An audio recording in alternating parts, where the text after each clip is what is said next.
नमस्कार, मैं विलास रुकड़े फिर स्वागत करता हूं आपका सुप्रीम पावर न्यूज पर एक नई खबर के साथ।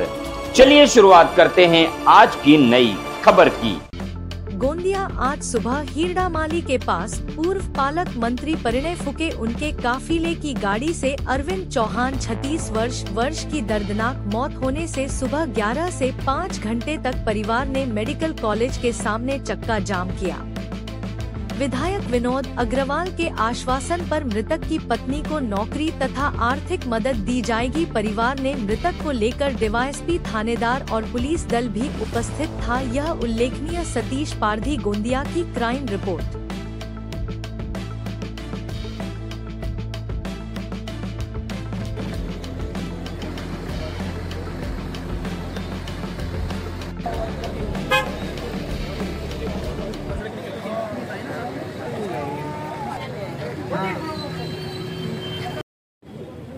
एका होतकरू तरुण युवकाचा अपघातामुळे मृत्यू झाला। अपघात नेमका कोणत्या गाडीने झाला त्याच्याबद्दल मला माहिती नाही, परंतु त्या ताफ्यामधली गाडीतून अपघात झालेला आहे आणि निश्चित रूपाने मी परनेजीसोबत चर्चा केली तर त्यांनी सांगितलं की आम्ही त्या मुलाला आणून इथं म्हणजे दवाखान्यामध्ये भरती केला सुद्धा असं त्यांचं म्हणणं होतं।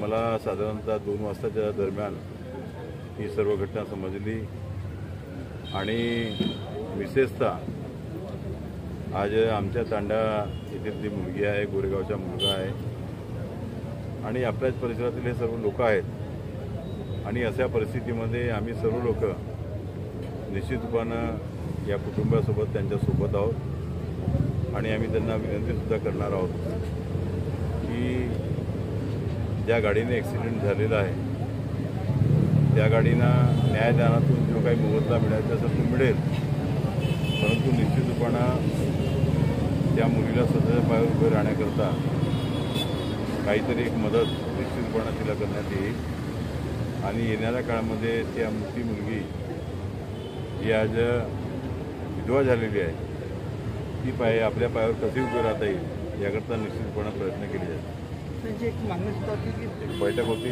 त्यामध्ये आले होते, त्यानंतर त्यांचा शेड्यूल मला माहीत नाही आहे, परंतु ही घटना मला 2 वाजता माहीत झाली तेव्हा त्यांच्या घरच्या लोकांसोबत मी बोललो। आमचे सभापती साहेबसुद्धा सतत संपर्कामध्ये होते आणि आता या ठिकाणी मी सुद्धा आलेलो आहे आणि यांच्यासोबत साधक बाधक चर्चा करून आपल्याला हा निवाडा कसा करता येईल हा आमचा प्रयत्न आहे।